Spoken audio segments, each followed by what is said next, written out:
ನಮಸ್ಕಾರ. ಇದೀಗ ತಾನೇ ಬಂದ ಮುಖ್ಯವಾದ ಮಾಹಿತಿಗಳು.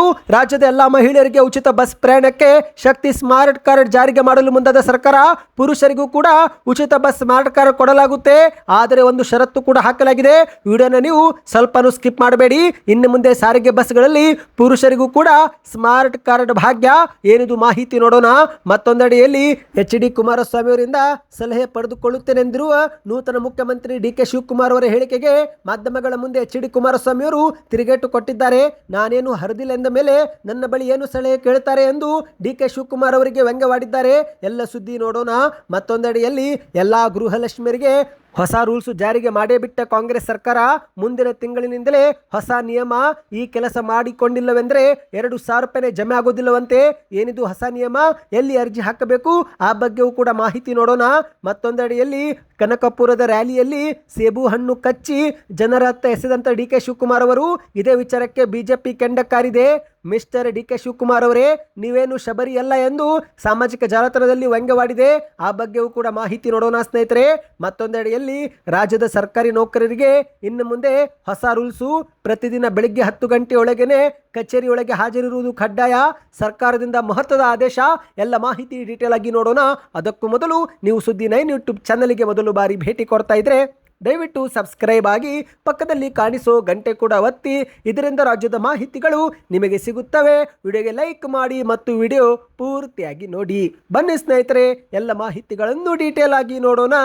ಇಂದು ರಾಜ್ಯದ ಮಹಿಳೆಯರಿಗಾಗಿ ಜಾರಿಗೆ ತಂದಿರುವಂತಹ ಉಚಿತ ಬಸ್ ಯೋಜನೆಯನ್ನು ಅನ್ಯ ರಾಜ್ಯದ ಮಹಿಳೆಯರು ಕೂಡ ಲಾಭ ಪಡೆದುಕೊಳ್ಳುತ್ತಿದ್ದು, ಇದೇ ವಿಚಾರಕ್ಕೆ ಸರ್ಕಾರ ಈಗ ಶಕ್ತಿ ಸ್ಮಾರ್ಟ್ ಕಾರ್ಡ್ ಜಾರಿಗೆ ತರಲು ಮುಂದಾಗಿದೆ.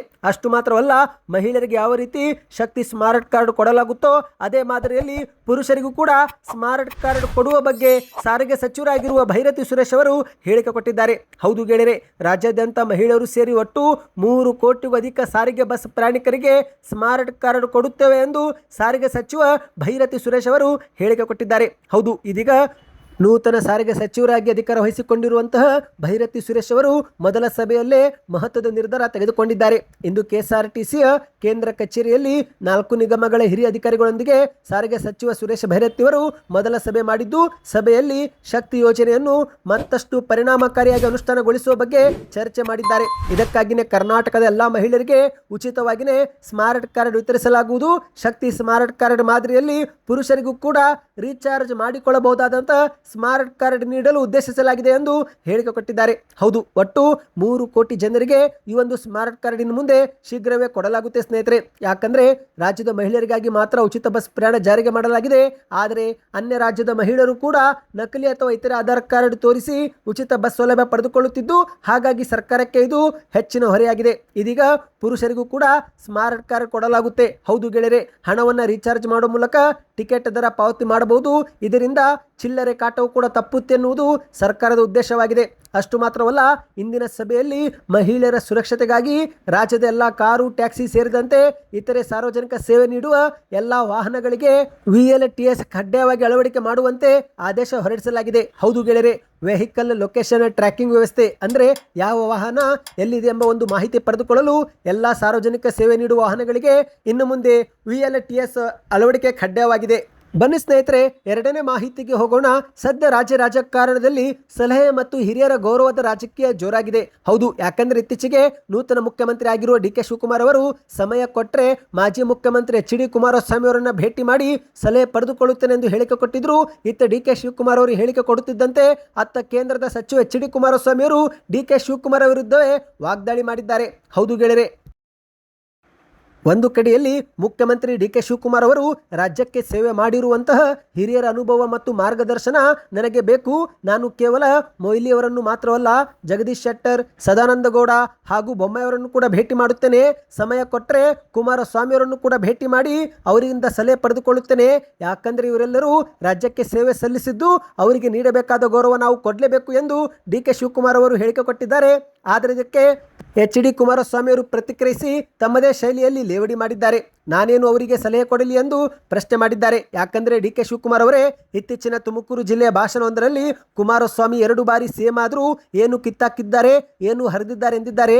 ನಾನು 2 ಬಾರಿ ಮುಖ್ಯಮಂತ್ರಿಯಾಗಿ ಏನು ಕೆಲಸ ಮಾಡಿಲ್ಲ ಅಂದ ಮೇಲೆ ಈಗ ಯಾಕೆ ನನ್ನ ಹತ್ತಿರ ಬಂದು ಸಲಹೆ ತಗೊಳ್ತಾರೆ ಎಂದು ಎಚ್.ಡಿ. ಕುಮಾರಸ್ವಾಮಿ ಅವರು ಪ್ರಶ್ನೆ ಮಾಡಿದ್ದಾರೆ.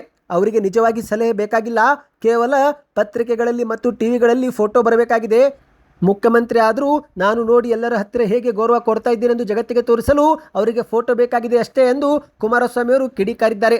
ಅಷ್ಟು ಮಾತ್ರವಲ್ಲ ಸ್ನೇಹಿತರೆ, ಒಂದು ಗಾದೆ ಮಾತನ್ನು ಕೂಡ ಹೇಳಿದ್ದಾರೆ.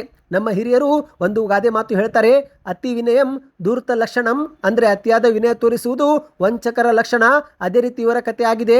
ಇವರು ನಿಜವಾಗಿಯೂ ಸಲಹೆ ಕೇಳುತ್ತಿಲ್ಲ, ಕೇವಲ ಮಾಧ್ಯಮಗಳಲ್ಲಿ ಪ್ರಚಾರ ಮತ್ತು ಫೋಟೋಗಳಿಗಷ್ಟೇ ಈಗ ಸಲಹೆ ಕೇಳುತ್ತಿದ್ದಾರೆ ಎಂದು ಮಾಜಿ ಮುಖ್ಯಮಂತ್ರಿ ಎಚ್ ಡಿ ಕುಮಾರಸ್ವಾಮಿ ಅವರು ತಿರುಗೇಟು ಕೊಟ್ಟಿದ್ದಾರೆ. ಬನ್ನಿ ಸ್ನೇಹಿತರೆ, ಮತ್ತೊಂದು ಮಾಹಿತಿಗೆ ಹೋಗೋಣ. ಅದಕ್ಕೂ ಮೊದಲು ವಿಡಿಯೋಗೆ ನೀವು ಲೈಕ್ ಮಾಡಿಲ್ಲವೆಂದರೆ ಲೈಕ್ ಮಾಡ್ತಾ ಚಾನಲ್ಗೆ ದಯವಿಟ್ಟು ಸಬ್ಸ್ಕ್ರೈಬ್ ಆಗಿ.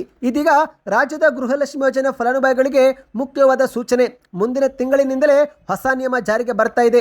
ಪಂಚ ಗ್ಯಾರಂಟಿಗಳಲ್ಲಿ ಒಂದಾಗಿರುವ ಗೃಹಲಕ್ಷ್ಮಿ ಯೋಜನೆಯಲ್ಲಿ ಹಣದ ದುರುಪಯೋಗ ತಡೆಗಟ್ಟುವ ಉದ್ದೇಶದಿಂದ ಹೊಸ ಕ್ರಮ ತೆಗೆದುಕೊಳ್ಳಲಾಗಿದ್ದು, ಹಾಗಾಗಿ ಗೃಹಲಕ್ಷ್ಮಿ ಯೋಜನೆ ಫಲಾನುಭವಿಗಳು ಮುಂದಿನ ತಿಂಗಳಿನಿಂದಲೇ ಬಯೋಮೆಟ್ರಿಕ್ ವ್ಯವಸ್ಥೆಯನ್ನು ಕಡ್ಡಾಯವಾಗಿ ಪಾಲನೆ ಮಾಡಬೇಕು. ಹೊಸ ನಿಯಮದ ಪ್ರಕಾರ ಪ್ರತಿ ತಿಂಗಳು 2,000 ರೂಪಾಯಿ ಪಡೆದುಕೊಳ್ಳುತ್ತಿರುವ ಮಹಿಳೆಯರು ಒಂದು ಬಾರಿಗೆ ಬಯೋಮೆಟ್ರಿಕ್ ನೋಂದಣಿ ಮಾಡಿಸಿಕೊಳ್ಳಲೇಬೇಕು. ಈ ಒಂದು ಪ್ರಕ್ರಿಯೆ ಪೂರ್ಣಗೊಳಿಸದಿದ್ದರೆ ಯೋಜನೆ ಹಣ ಬ್ಯಾಂಕ್ ಖಾತೆಗೆ ಜಮೆ ಆಗೋದಿಲ್ಲ. ಅಂದ ಹಾಗೆ ಸ್ನೇಹಿತರೆ, ಮಾಹಿತಿಯ ಪ್ರಕಾರ ಈ ಒಂದು ಬಯೋಮೆಟ್ರಿಕ್ ನೋಂದಣಿಗಾಗಿ ಪ್ರತಿ ಫಲಾನುಭವಿಗಳಿಂದ 5 ರೂಪಾಯಿ ಸೇವಾ ಶುಲ್ಕ ಪಡೆಯುವ ಬಗ್ಗೆಯೂ ಕೂಡ ಮಹಿಳಾ ಮತ್ತು ಮಕ್ಕಳ ಅಭಿವೃದ್ಧಿ ಇಲಾಖೆ ನಿರ್ಧಾರ ತೆಗೆದುಕೊಂಡಿದೆ. ಮುಂದಿನ ತಿಂಗಳಿನಿಂದಲೇ ರಾಜ್ಯಾದ್ಯಂತ ಈ ಒಂದು ಹೊಸ ನಿಯಮ ಜಾರಿಗೆ ಬರುವ ಸಾಧ್ಯತೆ ಇದೆ. ಯಾಕಂದರೆ ಸ್ನೇಹಿತರೆ, 1,24,00,000 ಫಲಾನುಭವಿಗಳು ಇಂದು ಗೃಹಲಕ್ಷ್ಮಿ ಯೋಜನೆಯಡಿಯಲ್ಲಿ ನೋಂದಣಿ ಮಾಡಿಕೊಂಡಿದ್ದಾರೆ. ಆದರೆ ಈ ಒಂದು ಯೋಜನೆ ಜಾರಿಗಾದ ಬಳಿಕ ಸಾಕಷ್ಟು ಫಲಾನುಭವಿಗಳು ಮೃತಪಟ್ಟಿದ್ರು, ಆದರೂ ಕೂಡ ಅವರ ಬ್ಯಾಂಕ್ ಖಾತೆಗೆ ಹಣ ಸಂದಾಯವಾಗ್ತಾ ಇದೆ. ಹಾಗಾಗಿ ಜೀವಂತ ಫಲಾನುಭವಿಗಳಿಗೆ ಮಾತ್ರ ಹಣ ನೀಡುವ ಉದ್ದೇಶದಿಂದ ಬೆರಳಚ್ಚು ನೀಡುವ ಒಂದು ಹೊಸ ಪ್ರಕ್ರಿಯೆ ಶುರು ಮಾಡಲಾಗ್ತಾ ಇದೆ. ಸ್ನೇಹಿತರೆ, ಈ ಒಂದು ಅರ್ಜಿಯನ್ನು ಮತ್ತೊಮ್ಮೆ ನೀವು ನೋಂದಣಿ ಮಾಡಿಕೊಳ್ಳಬೇಕು. ಬಯೋಮೆಟ್ರಿಕ್ ನೋಂದಣಿ ಮಾಡಿಕೊಂಡ್ರೆ ಮಾತ್ರ 2,000 ರೂಪಾಯಿ ನಿಮ್ಮ ಬ್ಯಾಂಕ್ ಖಾತೆಗೆ ಮುಂದುವರಿಯುತ್ತೆ. ಬೆಂಗಳೂರು 1 ಕೇಂದ್ರಗಳು, ಗ್ರಾಮ 1 ಕೇಂದ್ರಗಳು ಅಥವಾ ಇತರೆ ಸೇವಾ ಕೇಂದ್ರಕ್ಕೆ ಹೋಗಿ ಭೇಟಿ ಕೊಟ್ಟು ಬೆರಳಚ್ಚು ನೀಡೋ ಮೂಲಕ ನಿಮ್ಮ ಒಂದು ಮಾಹಿತಿಯನ್ನು ದಾಖಲಿಸಿಕೊಳ್ಳಬೇಕಾಗುತ್ತೆ ಸ್ನೇಹಿತರೆ. ಅಷ್ಟು ಮಾತ್ರವಲ್ಲ, ಬಯೋಮೆಟ್ರಿಕ್ ನೋಂದಣಿಗೆ ಹೋಗುವಾಗ ಆಧಾರ್ ಕಾರ್ಡು ಕಡ್ಡಾಯವಾಗಿ ತೆಗೆದುಕೊಂಡು ಹೋಗಿ. ಯಾಕಂದರೆ ಒಂದು ಬಾರಿ ಯಶಸ್ವಿಯಾಗಿ ಬಯೋಮೆಟ್ರಿಕ್ ದೃಢೀಕರಣವಾದ ನಂತರ ಫಲಾನುಭವಿಗಳ ಮೊಬೈಲ್ ಸಂಖ್ಯೆಗೆ OTP ಕೂಡ ಬರಲಿದೆ. ಆ ಒಂದು OTP ಅಪ್ಡೇಟ್ ಮಾಡಿದ ಬಳಿಕವೇ ನಿಮ್ಮ ಒಂದು ಮರು ನೋಂದಣಿ ಪ್ರಕ್ರಿಯೆ ಪೂರ್ತಿ ಆಗಲಿದೆ. ಸ್ನೇಹಿತರೆ, ನಿಮ್ಮ ಬ್ಯಾಂಕ್ ಖಾತೆಗೆ ಗೃಹಲಕ್ಷ್ಮಿ ಯೋಜನೆ ಹಣ ಜಮೆ ಆಗ್ತಾ ಇದೆಯಾ? ದಯವಿಟ್ಟು ಕಮೆಂಟ್ ಮಾಡಿ. ಬನ್ನಿ ಸ್ನೇಹಿತರೆ, ಮತ್ತೊಂದು ಮಾಹಿತಿಗೆ ಹೋಗೋಣ. ರಾಜ್ಯದ ಮುಖ್ಯಮಂತ್ರಿಯಾಗಿ ಅಧಿಕಾರ ವಹಿಸಿಕೊಂಡ ಬೆನ್ನಲ್ಲೇ ಹುಟ್ಟೂರು ಕ್ಷೇತ್ರಕ್ಕೆ ಭೇಟಿ ಕೊಟ್ಟಂತ ವೇಳೆ ಡಿ ಕೆ ಶಿವಕುಮಾರ್ ಅವರು ಕನಕಪುರದ ರ್ಯಾಲಿಯಲ್ಲಿ ಸೇಬು ಹಣ್ಣುವನ್ನು ಕಚ್ಚಿ ಜನರತ್ತ ಎಸೆದಿದ್ದು, ಇದೇ ವಿಚಾರಕ್ಕೆ ಬಿಜೆಪಿ ಕೆಂಡ ಕಾರಿದೆ. ಹೌದು ಗೆಳೆಯರೆ, ಮುಖ್ಯಮಂತ್ರಿ ಡಿ ಕೆ ಶಿವಕುಮಾರ್ ಅವರು ತಮ್ಮ ಸ್ವಕ್ಷೇತ್ರವಾದ ಕನಕಪುರದ ಹಾರೋಹಳ್ಳಿಯಲ್ಲಿ ನಡೆದಂಥ ಜನಸಂಪರ್ಕ ಭಾಗಿಯಾಗಿ ರ್ಯಾಲಿ ನಡೆಸಿದ್ದು, 100ಕ್ಕೂ ಹೆಚ್ಚು ಜನರು ಬೆಂಬಲಿಗರು ಅಲ್ಲಿ ಬಂದಿದ್ದರು.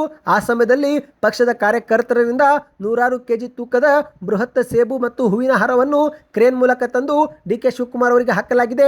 ವಾಹನದ ಮೇಲೆ ನಿಂತ ಡಿ ಕೆ ಶಿವಕುಮಾರ್ ಅವರು ಒಂದು ಸೇಬು ಹಣ್ಣನ್ನು ಕಿತ್ತು ಅದರಲ್ಲಿ ಸ್ವಲ್ಪ ಕಚ್ಚಿ ಜನರತ್ತ ಬೀಸಾಡಿದ್ದು, ಸದ್ಯ ಈ ಒಂದು ದೃಶ್ಯವನ್ನು ಅಲ್ಲಿ ನಡೆದಿದ್ದಂಥ ಜನರು ತಮ್ಮ ಮೊಬೈಲ್ನಲ್ಲಿ ವಿಡಿಯೋ ಮಾಡಿ ಸೆರೆ ಹಿಡಿದಿದ್ದಾರೆ. ನಂತರ ಸೋಷಿಯಲ್ ಮೀಡಿಯಾದಲ್ಲಿ ಅಪ್ಲೋಡ್ ಮಾಡಿದ್ದು, ಸದ್ಯ ಈ ಬಗ್ಗೆ ಈಗ ವಿವಾದ ಜೋರಾಗಿದೆ. ಹೌದು ಗೆಳೆಯರೆ, ಮೊದಲಿಗೆ ಬಿಜೆಪಿಯವರು ಆಕ್ರೋಶ ವ್ಯಕ್ತಪಡಿಸಿದ್ದಾರೆ. ನೀವು ಸ್ಕ್ರೀನ್ ಮೇಲೆ ಒಂದು ಟ್ವೀಟ್ ನೋಡುತ್ತಿರಬಹುದು. ಇದು ಬಿಜೆಪಿ ಕರ್ನಾಟಕ ಮಾಡಿದ ಟ್ವೀಟ್ ಆಗಿದೆ. 10 ಜನರ ಸಚಿವರು ಪ್ರಮಾಣ ವಚನ ಸ್ವೀಕರಿಸಿ ಖ್ಯಾತೆ ತೆಗೆದು ಕಾಂಗ್ರೆಸ್ ಸರ್ಕಾರವನ್ನು ಅಸ್ಥಿರಗೊಳಿಸಲು ಯತ್ನಿಸುತ್ತಿದ್ದಾರೆ. ಇತ್ತ ಸಿಎಂ ಡಿ ಕೆ ಶಿವಕುಮಾರ್ ಅವರು ಹಾರದಲ್ಲಿ ಸೇಬು ಕಿತ್ತು ತಿಂದು ಎಂಜಲವನ್ನು ಎಸೆದು ದುರಹಂಕಾರ ಪ್ರದರ್ಶನ ಮಾಡಿದ್ದಾರೆ. ಇದು ತಾನು ತಿಂದು ಬಿಟ್ಟು ಎಸೆದ ಮೇಲೇನೆ ನಿಮಗೆ ಎನ್ನುವ ಸಂದೇಶವಲ್ಲದೆ ಮತ್ತೇನೂ ಅಲ್ಲ ಎಂದು ಬಿಜೆಪಿ ಕರ್ನಾಟಕ ಆರೋಪ ಮಾಡಿ ಟ್ವೀಟ್ ಮಾಡಿದೆ. ಇನ್ನು ಅದೇ ರೀತಿ ಮತ್ತೊಂದು ಪೋಸ್ಟ್ನಲ್ಲಿ mister CM D K Shivakumar ಅವರೇ, ನೀವೇನು ರಾಜನಾಗಿದ್ದೀರಾ? ಯಾರಾದರೂ ಬೇರೆಯವರು ಕಚ್ಚಿದ ಸೇಬನ್ನು ನೀವು ತಿನ್ನುತ್ತೀರಾ ಎಂದು ಪ್ರಶ್ನೆ ಮಾಡಿದ್ದಾರೆ. ನೀವು ಶಬರಿಯಲ್ಲ, ನಿಮ್ಮನ್ನು ಕರ್ನಾಟಕದ ಜನ ಮುಖ್ಯಮಂತ್ರಿಯಾಗಿ ಆಯ್ಕೆ ಮಾಡಿದ್ದಾರೆ. ಆದರೆ ಮೋದಿಗೆ ನೀವು ಸದಾ ದೇಶದ ಸೇವಕರಿದ್ದಂತೆ ರಾಜಕೀಯದಲ್ಲಿ ಇರುವ ಪ್ರತಿಯೊಬ್ಬರಿಗೂ ಇಂತಹದ್ದೇ ಸೇವಾ ಮನೋಭಾವ ಇರಬೇಕು. ರಾಮಾಯಣದಲ್ಲಿ ಶಬರಿ ತನ್ನ ರಾಮನಿಗೆ ಭಕ್ತಿಯಿಂದ ಕಚ್ಚಿದ ಹಣ್ಣವನ್ನು ನೀಡುತ್ತಾಳೆ. ಆದರೆ ಡಿ ಕೆ ಶಿವಕುಮಾರ್ ಅವರೇ, ನೀವು ಮಾಡುತ್ತಿರುವುದು ರಾಜ ಮಹಾರಾಜರ ತರಹದ ನಡವಳಿಕೆ ಎಂದು ಬಿಜೆಪಿ ಕೆಂಡ ಕಾರಿದೆ. ಬನ್ನಿ ಸ್ನೇಹಿತರೆ, ಮತ್ತೊಂದು ಮಾಹಿತಿಗೆ ಹೋಗೋಣ. ರಾಜ್ಯದ ಎಲ್ಲ ಸರ್ಕಾರಿ ನೌಕರರಿಗೆ ಖಡಕ್ ಆದೇಶ ರವಾನಿಸಲಾಗಿದೆ. ರಾಜ್ಯ ಸರ್ಕಾರದ ಪ್ರತಿಯೊಬ್ಬ ಅಧಿಕಾರಿ ಮತ್ತು ಸಿಬ್ಬಂದಿ ಇನ್ನು ಮುಂದೆ ಪ್ರತಿದಿನ ಬೆಳಗ್ಗೆ 10 ಗಂಟೆಯೊಳಗೆ ಕಚೇರಿಗೆ ಹಾಜರಾಗಬೇಕು ಎಂದು ಕಟ್ಟುನಿಟ್ಟಿನ ಸೂಚನೆ ಕೊಡಲಾಗಿದೆ. ಕರ್ತವ್ಯ ಎಂಬ ಒಂದು ಅಪ್ಲಿಕೇಶನ್ ಬಿಡುಗಡೆ ಮಾಡಲಾಗಿದ್ದು, ಅದರಲ್ಲಿ ಬೆರಳಚ್ಚು ನೀಡುವ ಮೂಲಕ ನೋಂದಣಿ ಮಾಡಿಕೊಳ್ಳಲೇಬೇಕು. ಹೌದು ಸ್ನೇಹಿತರೆ, ಕರ್ತವ್ಯ ಆ್ಯಪ್ ಎಂಬ ಒಂದು AI ತಂತ್ರಜ್ಞಾನದ ಮೂಲಕ ಈ ಒಂದು ಅಪ್ಲಿಕೇಶನ್ ರೆಡಿ ಮಾಡಲಾಗಿದ್ದು, ಎಲ್ಲ ಅಧಿಕಾರಿಗಳು ಮತ್ತು ಸಿಬ್ಬಂದಿಗಳು ಬೆಳಗ್ಗೆ 10 ಗಂಟೆಗೆ ಕರ್ತವ್ಯ ಆ್ಯಪ್ನಲ್ಲಿ ಚೆಕ್ ಇನ್ ಮಾಡಬೇಕು ಮತ್ತು ಮನೆಗೆ ಹೋಗುವಾಗ ಚೆಕ್ಔಟ್ ಮಾಡಬೇಕು. ಈ ಒಂದು ಅಪ್ಲಿಕೇಶನ್ ಬಳಸುವ ವಿಧಾನವನ್ನು ಯೂಟ್ಯೂಬ್ನಲ್ಲಿ ಅಪ್ಲೋಡ್ ಕೂಡ ಮಾಡಲಾಗಿದೆ ಸ್ನೇಹಿತರೆ. 10 ಗಂಟೆ ಒಳಗೆ ಇನ್ನು ಮುಂದೆ ಅಧಿಕಾರಿಗಳು ಇರಬೇಕು ಎನ್ನುವ ಒಂದು ಖಡಕ್ ನಿಯಮ ಇನ್ನು ಮುಂದೆ ಜಾರಿಗೆ ಮಾಡಲಾಗಿದೆ. ಅಷ್ಟು ಮಾತ್ರವಲ್ಲ, ಆಯಾ ಇಲಾಖೆ ಮುಖ್ಯಸ್ಥರು ತಮ್ಮ ವೈಯಕ್ತಿಕ ಲಾಗಿನ್ ಮೂಲಕ ಪ್ರತಿಯೊಬ್ಬರು ಕರ್ತವ್ಯ ಡ್ಯಾಶ್ ಬೋರ್ಡ್ನಲ್ಲಿ ದೈನಂದಿನ ಹಾಜರಾತಿ ಮಾಡಿದ್ದಾರೋ ಇಲ್ಲೆಂಬುದನ್ನು ಪರಿಶೀಲಿಸಬೇಕು ಮತ್ತು ಯಾರು ಹಾಜರಾತಿ ದಾಖಲಿಸಿಲ್ಲೋ ಅಂತವರ ವಿರುದ್ಧ ಖಡಕ್ ಸೂಚನೆ ಕೊಡಬೇಕು ಎಂದು ಆದೇಶ ರವಾನಿಸಲಾಗಿದೆ. ಸದ್ಯಕ್ಕೆಷ್ಟೇ ಇತ್ತು. ಈ ಎಲ್ಲ ಮಾಹಿತಿಗಳು ನಿಮಗೆ ಇಷ್ಟವಾಯ್ತಾ? ಚಾನಲ್ಗೆ ಸಬ್ಸ್ಕ್ರೈಬ್ ಆಗಿ.